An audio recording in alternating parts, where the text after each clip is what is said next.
পশ্চিমবঙ্গে ঘুরিয়ে রাষ্ট্রপতি শাসনের দাবি জানালো দার্জিলিংয়ের সাংসদ রাজু বিস্ট। শিলিগুড়িতে নিজের বাসভবন বারসানায় যুব মোর্চার এক বৈঠক করেন দার্জিলিংয়ের সাংসদ। সেখানে সাংবাদিকদের মুখোমুখি হয়ে তিনি রাষ্ট্রপতি শাসন নিয়ে প্রশ্নের উত্তরে তিনি স্পষ্ট করে জানান যে এই বিষয়ে তিনি কোনো কথা বলতে চান না, বিষয়টি কেন্দ্রের সরকারের। এরপরেই তিনি বলেন, পশ্চিমবঙ্গ গণতন্ত্র টর্চ লাইট ও লণ্ঠনের আলো দিয়ে খুঁজতে হচ্ছে। মমতা বন্দ্যোপাধ্যায়ের সরকার পুলিশকে কাজে লাগিয়ে পুলিশের শাসন চালাচ্ছে রাজ্য জুড়ে। নেতারা মজা করছে আর রাজ্যের জনতার টাকা লুট করছে। রাজ্যের জনতার সব রকম সুযোগ সুবিধা থেকে বঞ্চিত। পশ্চিমবঙ্গে ভারতের সংবিধানে কোনো গুরুত্ব নেই, তবে সংবিধান কেন আপনাকে গুরুত্ব দেবে? তিনি জানান, কেন্দ্রীয় সরকার সংবিধান মেনে চলে, আফগানিস্তানের মতো তালিবানি শাসনের বিশ্বাসী নয়। পশ্চিমবঙ্গে মন মর্জি মতো সরকার চলছে, তাই যাওয়া উচিত নয়। ভারতের সংবিধান তা মেনে নেবে না। গতকাল বিধায়কদের বৈঠকে যোগ না দেওয়া বিধায়কদের প্রসঙ্গে তিনি বলেন, বিভিন্ন কারণে 5 বিধায়ক বৈঠকে যোগ দিতে পারেনি। তবে এটা ভাবার কোনো কারণ নেই যে বৈঠকে না আসা মানে তৃণমূলে যোগদান সম্ভব না। তৃণমূল সোশ্যাল মিডিয়ার মাধ্যমে অনেক কিছু রটিয়ে থাকে। বিজেপি নিজস্ব নীতি নিয়ে চলে, আমরা সেটা মেনে চলি। উত্তরবঙ্গের সমস্ত বিধায়করা একসাথে আছি ও থাকবো, তবে 2-1 জন চেয়ারের লোভে তৃণমূলে চলে গেলে তাতে বিজেপির কোনো ক্ষতি হবে না।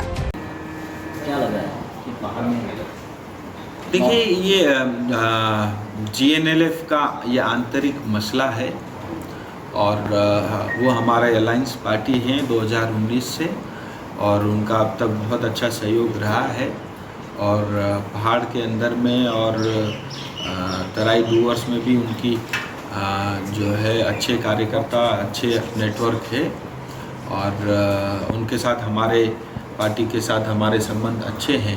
लेकिन अगर उनके पार्टी से कोई छोड़ के जाता है तो मुझे लगता है उसमें टिप्पणी करना उचित नहीं है। और जहाँ तक अजय एडवर्ड जी की बात है, वो हमारे मित्र कल भी थे, आज भी हैं और अच्छे व्यक्ति हैं, अच्छे नेता हैं, लेकिन मुझे लगता है इस बारे में टिप्पणी करना मेरा उचित नहीं है। बीजेपी में कुछ प्रभाव पड़ेगा पहाड़ में, क्योंकि वो उसका कुछ अच्छा दिन ब दिन वहाँ का सिनेरियो चेंजेस आ रहा है। देखिए, एक चीज़ हमको समझना पड़ेगा, पहाड़ के विषय को लेकर के कई बार हम प्रश्न उत्तर तो ज़रूर करते हैं मीडिया में, लेकिन फिर भी पहाड़ के विषय को लेकर के हम कभी गंभीर रहे नहीं। न यहाँ की कभी सरकार रही, न यहाँ के कभी लोग रहे। सो देखिए, पहाड़ की जो समस्या है उसको सिर्फ वो गोरखालैंड मूवमेंट को लेकर के जिस नज़रिए से हम देखते हैं, मुझे लगता है वो उचित नहीं है होगा। उनके साथ ये अन्याय है। देखिए, पहाड़ में जो गोरखा है उनकी आइडेंटिटी की समस्या है, उनकी डेवलपमेंट की समस्या है, उनके साथ जो भेदभाव हुआ उसकी समस्या है। आंदोलन होता है, इतने लाखों मतलब हज़ारों लोग जो है मारे जाते हैं, चाहे वो 86 का हो, 2017 का हो। मुझे लगता है इसको समग्र रूप में देखने की आवश्यकता है और उसका समाधान खोजने की आवश्यकता है। और इसके नाते मैं आपको देखिए ये कहना चाहूँगा, 2019 में भी भारतीय जनता पार्टी विजयी हुई, वहाँ से मैं सांसद चुन के निकला। और देखिए, लोकतांत्रिक परिवेश के अंदर में मुझे लगता है चुनाव से बड़ा परीक्षा किसी पार्टी या किसी दल का कुछ नहीं होता। और 2021 के अंदर में आप सब ने देखा कि उससे पहले विमल जी भारतीय जनता पार्टी के साथ थे, चुनाव से ठीक पहले विमल जी, उसके कई कारण हैं, मैं आज उस पर नहीं जाऊंगा। तो कोई भी कारण हो, उस कारण से वो छोड़ करके टीएम के साथ उनको मिलना पड़ा, जो भी मजबूरी रही। लेकिन उसके बावजूद भी जो भारतीय जनता पार्टी या मोदी जी या अमित शाह जी के ऊपर, जेपी नड्डा जी के ऊपर में जो एक भरोसा था, वो घटा नहीं, वो बढ़ा। क्योंकि 19 का चुनाव लोकसभा का था, बहुत ये स्वाभाविक था कि बीजेपी की बढ़त मिले, वो मिला भी।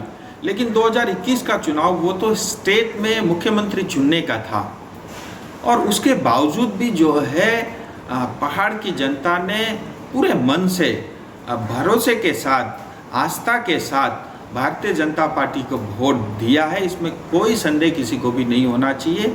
और सिर्फ पहाड़ी की तराई डूवर्स के अंदर में 14-15 सीटों पर जो है कम से कम 20-25 हज़ार से ज़्यादा वोटर्स, कम से कम मैं बोल रहा हूँ 15 सीटों में 20-25 हज़ार से ज़्यादा वोटर्स गोरखाओं की रहते हैं। उन सब के अंदर में जो है कालिम्पोंग को छोड़ करके और माल बाजार को छोड़ करके बाकी सब सीटों के अंदर में भारतीय जनता पार्टी ही जीती है। सो ये साफ दर्शाता है कि जनता का भरोसा अभी भी बीजेपी के ऊपर में कायम है, इसमें कोई संदेह किसी को नहीं होना चाहिए। हाँ, सांसद होने के नाते, एक गोरखा होने के नाते मुझे भी स्वयं में लगता है कि लगातार तीसरी बार सांसद चुना है, लेकिन कोई ठोस कदम या ठोस पहल अभी तक जो है केंद्र सरकार की तरफ से नहीं हुई। लेकिन उसकी अपनी अपनी परिस्थिति है कि कभी भी जो है मतलब पश्चिम बंगाल में भारतीय जनता पार्टी की सरकार नहीं रही, क्योंकि अगर स्टेट में भी सरकार होती, आज देखिए बोरोलैंड की समस्या का समाधान हो गया। 370 इसलिए हो पाया क्योंकि वहाँ राष्ट्रपति शासन था, और ब्रू रियांग की समस्या का समाधान इसलिए हो पाया कि वहाँ भारतीय जनता पार्टी की सरकार थी। राम मंदिर का काम जो है कोर्ट के थ्रू सरलता से हो गया क्योंकि दोनों जगह भारतीय जनता पार्टी की सरकार थी। सो जब केंद्र और राज्य में भी एक ही पार्टी की सरकार रहती है तो स्वाभाविक है आपको करना ही पड़ता है, और समाधान भी ऐसा होता है जो स्थायी होता है, जो ठोस होता है।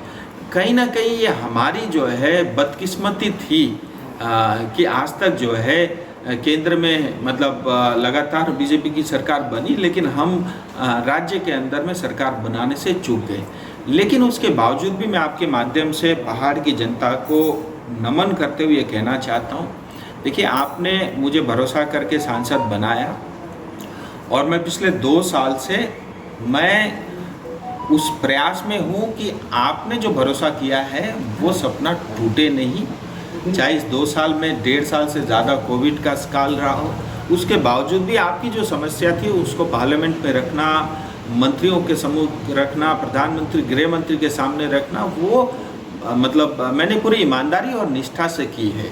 मैं ये नहीं कहता कि आज स्टेट में हमारी सरकार नहीं है तो कुछ नहीं होगा, लेकिन पहाड़ तराई डूअर्स को लेकर के केंद्र सरकार बहुत सीरियस है, और गृह मंत्री जी से भी हम स्वयं मिलते रहे हैं, और मुझे लगता है अब सही उचित समय आ रहा है, और जो भी हमने पहाड़ को लेकर के स्थायी समाधान या जनजाति का विषय किया है जो होना चाहिए और ज़रूर होगा।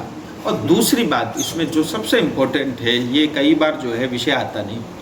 देखिए आज अगर गोरखाओं को लेकर के कोई ईमानदार है, मैं इसलिए नहीं कहता कि मैं बीजेपी का हूँ, अगर कोई पार्टी है वो बीजेपी है, साफ दिखता है। आसाम के अंदर में जो समस्या थी उसका समाधान हुआ, मणिपुर के अंदर में जो समस्या थी उसका समाधान हो रहा है। सो अलग अलग जगह नॉर्थ ईस्ट के अंदर में कई तरह की समस्या, उसका भी समाधान धीरे धीरे हो रहा है।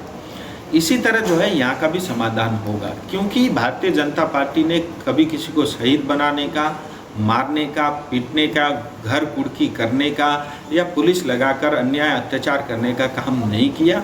अगर ये काम किसी ने किया है वो टीएमसी सरकार ने किया, ये स्पष्ट है, ये जनता भी जानती है। इसलिए ममता दीदी लाख कोशिश कर ले, कभी भी वो गोरखा की नेता नहीं बन सकती, क्योंकि उनका चाल चरित्र और उनका पास्ट रिकॉर्ड इतना खराब है, उसको इस जन्म में तो कम से कम वो कभी भी मिटा नहीं सकती। मैं आपके माध्यम से यही कहना चाहता हूँ, हमें सबको धैर्य रखना होगा, और मैं तो आपके माध्यम से हमारे गोरखा के जितने भी लीडर्स हैं, नेता हैं, साहित्यकार हैं, बुद्धिजीवी हैं, उन सबको भी ये आग्रह करता हूँ, देखिए स्थायी राजनीतिक समाधान ये भारतीय जनता पार्टी के लिए नहीं होगा, ये पहाड़ की जनता के लिए होगा, तराई डूअर्स की जनता के लिए होगा। और ये सिर्फ राजू बिष्ट मेरा काम नहीं है, हम सबका काम है। ठीक है, सांसद होने के नाते उसका नेतृत्व तो मैं करूँगा और कर भी रहा हूँ, लेकिन हम सबको बहुत धैर्य से और इस चीज़ को करना होगा, क्योंकि ये जो समाधान होगा वो स्थायी होगा और हम सबके हित में होगा, क्षेत्र के हित में होगा, आने वाले पीढ़ी के हित में होगा। मैं चाहता हूँ कि जैसा भाषा को मान्यता मिला और एक जो है क्रांतिकारी एक वो उपलब्धि थी, इसी तरह की उपलब्धि होना चाहिए। और उसके अंदर में अगर हम सब मिल करके, हमारी राजनीतिक मतभेद हो सकते हैं, हम कोई टीएमसी के पक्षधर हो सकते हैं, कोई बीजेपी के हो सकते हैं, कोई कांग्रेस या सीपीएम के भी हो सकते हैं, लेकिन उसके बावजूद भी जब समाज की, हमारी क्षेत्र का विषय है, मुझे लगता है हम सबको वो डिफरेंसेस भूल करके एक होना चाहिए और उस मुद्दे के लिए हम सबको साथ खड़े रहना चाहिए। सर देखिए, आप उस पर अभी मत जाइए, राष्ट्रपति शासन लगेगा नहीं लगेगा ये मेरा विषय नहीं है, ये केंद्र सरकार का विषय है, केंद्र सरकार तय करे, मुझे उसमें कुछ नहीं कहना। लेकिन फिर भी भारत में संविधान चलता है, हम अफगानिस्तान में तालिबानी शासन के अंतर्गत नहीं रहते और अगर इस तरह से मनमर्जी तरीके से कोई सरकार चलती है, मुझे लगता है वो उचित भी नहीं है और भारत का संविधान उसको अलाउ भी नहीं करता। और देखते हैं समय में, आने वाले समय में क्या होगा। आधार के बेस पर या देखिए आधार बहुत है, मतलब आधार हमारे 200 करीब कार्यकर्ता मारे जा चुके हैं और यहाँ पे कोई कानून का राज नहीं है। 62 साल की दादी के साथ गैंग रेप होता है उसके पोते के सामने, और जो है जनता को कोई सुविधा नहीं है, जनता के पैसे लूटे जाते हैं और नेता लोग मज़े कर रहे हैं। सो ऐसे बहुत सारे कारण है कि आपने पुलिस का शासन चला रखा है, डेमोक्रेसी नाम की चीज़ नहीं है। आपको डेमोक्रेसी ढूंढने के लिए टॉर्च लाइट लेके घूमना पड़ता है, लालटेन ले करके घूमना पड़ता है। संविधान की आप उपेक्षा करते हो, इलेक्शन कमीशन को आप गाली देते हो, सीबीआई को आप गाली देते हो, ईडी को आप गाली देते हो, यानी आपके भारत के संविधान के प्रति आपकी श्रद्धा ही नहीं है। तो भारत का संविधान आपकी श्रद्धा क्यों करेगा और पश्चिम बंगाल की जनता फिर आपकी श्रद्धा क्यों करेगा, ये सोचने वाला विषय है। दादा, जैसा मैं अभी आपको जो पहले भी पूछा था आपको, जो स्टेट प्रेसिडेंट का कल का बैठक के बारे में पता नहीं था, इसमें क्या लगता है आपको, इंटर क्लास है क्या जो? नहीं, देखिए ऐसा कुछ भी नहीं है, मैं आपको बता रहा हूँ। इस बैठक का हमने एक्चुअली ना इतना बड़ा रूप दे दिया। ये एक इनफॉर्मल मीटिंग थी नॉर्थ बंगाल की विधायक के, 5 विधायक कहीं भी मिल करके मीटिंग कर सकते हैं।